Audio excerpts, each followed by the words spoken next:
Cancer Healer Center, a new beginning. Modi सरकारच्या निर्णयाला आरएसएसचं समर्थन. मोदींच्या प्रत्येक निर्णयात संघ साथ देईल. भागवतांची भूमिका, सूत्रांची माहिती. पहलगाम हल्ल्यासंदर्भात भागवतांची मोदींसोबत 1.5 तास चर्चा. सैन्याला कारवाईसाठी पूर्ण सूट. हल्ल्याचं लक्ष्य, वेळ आणि पद्धत लष्कराने निश्चित करावी. दहशतवाद्यांना सडेतोड उत्तर देणं आपलं राष्ट्रीय संकल्प. तिन्ही सैन्य दलासोबतच्या बैठकीत पंतप्रधान मोदींचे आदेश. आपल्याकडे वेळ कमी आणि लक्ष्य मोठं, मात्र वर्तमान स्थितीसाठी हे बोलत नाही. पंतप्रधान नरेंद्र मोदींच्या वक्तव्याची चर्चा.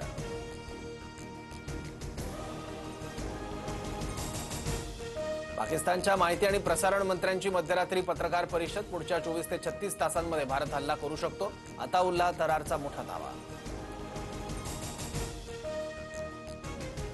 भारत पाकिस्तानात 4 दिवसात युद्ध होऊ शकतं. पाकिस्तान संरक्षण मंत्री ख्वाजा आसिफचा दावा. तर खोट्या बातम्या पसरवल्याबद्दल भारताकडून ख्वाजा आसिफचं ट्विटर अकाउंट ब्लॉक.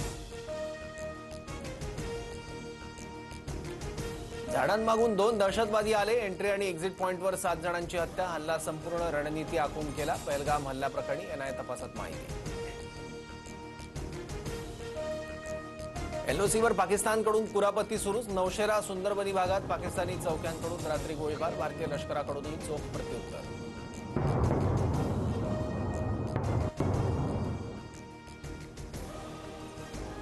माजी पाकिस्तानी कमांडो हाशिम मुसा पहलगाम हल्ल्याचा मास्टरमाइंड. मुसाने स्थानिक दहशतवाद्यांसह हल्ला घडवून आणला. लष्कर ए तैयबाने हाशिम मुसाला प्रशिक्षण दिल्याची माहिती. पहलगाममधील हल्ला पाकचा लष्कर प्रमुख मुनीरच्या आदेशावरून. कार्यकाळ वाढवून घेण्यासाठी मुनीरनं भारताविरुद्ध तणाव निर्माण केला. ज्येष्ठ पाकिस्तानी पत्रकार आदिल राजा यांचा मोठा दावा. भारत आणि पाकिस्तानने होऊ शकणारा संघर्ष टाळावा. संयुक्त राष्ट्रसंघाचा पाकिस्तान आणि भारतात मध्यस्थीचा प्रयत्न. पहलगाममधील दहशतवादी हल्ल्याचा निषेध व्यक्त. पाकिस्तानी नागरिकांनी भारतातून परतण्याची मुदत संपली. अटारी सीमेमार्गे आतापर्यंत 780 नागरिक पाकिस्तानात परतले. भारतीय नातेवाईकांना भावनिक निरोप देत घरवापसी. जम्मू काश्मीरच्या बांदीपुरातून 3 दहशतवाद्यांना अटक. 3 ग्रेनेड, 1 मॅगझीन आणि 17 गोळ्या पोलिसांकडून जप्त. अधिक तपास सुरू. परदेश दौरा आटपून राज ठाकरे मुंबईत परतले. उद्धव ठाकरे 4 मे रोजी मुंबईत परतणार. युतीसाठी ठाकरे बंधूंचं पुढचं पाऊल काय, याकडे लक्ष. मंत्री राधाकृष्ण विखे पाटलांसह 54 जणांवर फसवणुकीचा गुन्हा दाखल. 9 कोटींच्या अपहार प्रकरणी लोणी पोलीस ठाण्यात गुन्ह्याची नोंद. शेतकऱ्यांच्या नावे राष्ट्रीयकृत बँकांकडून कर्ज घेऊन शेतकऱ्यांना वितरित न केल्याचा आरोप. माजी मंत्री गुलाबराव देवकरांच्या राष्ट्रवादी प्रवेशाला हिरवा कंदील. 3 मे रोजी अजित पवारांच्या उपस्थितीत पक्ष प्रवेश होणार. 1 रुपयात विम्याची योजना अखेर गुंडाळली. आता पूर्वीचीच पीक विमा योजना लागू करणार. चौफेर टीकेनंतर राज्य मंत्रिमंडळाचा निर्णय.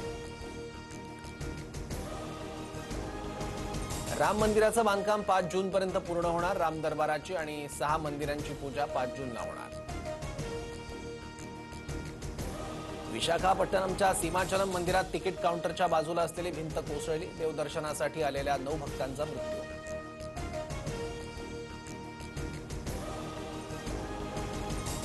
नागपुरातील हिरणवार टोळीवर मकोका कायद्याअंतर्गत पोलीस कारवाई करणार. अंबाझरीतील कॅफे संचालक अविनाश भोसारी हत्याकांडात हिरणवार टोळीतील 17 आरोपींचा समावेश. क्रेडिट कार्ड बंद होणार. शुल्क भरा सांगून कल्याणमध्ये नोकरदाराला 12.5 लाखांचा गंडा. कोळशेवाडी पोलीस ठाण्यात गुन्हा दाखल. नागपूरच्या कळमना परिसरात पाण्याची विक्री. अर्धा तास बोरवेलच्या पाण्यासाठी मोजावे लागतात 200 रुपये. इगतपुरी तालुक्यातील मुख्य धरणाच्या पाणीसाठ्यात घट. धरणात 50% कमी पाणीसाठा. तर अनेक धरणं तळ गाठण्याच्या मार्गावर. बीडच्या धारूरमध्ये कोयता गँगची नागरिकांमध्ये दहशत. सीसीटीव्ही कॅमेऱ्यात कोयता गँग कैद. 25 ते 30 तरुणांकडून रात्रीची गस्त सुरू. Cancer Healer Center, a new beginning.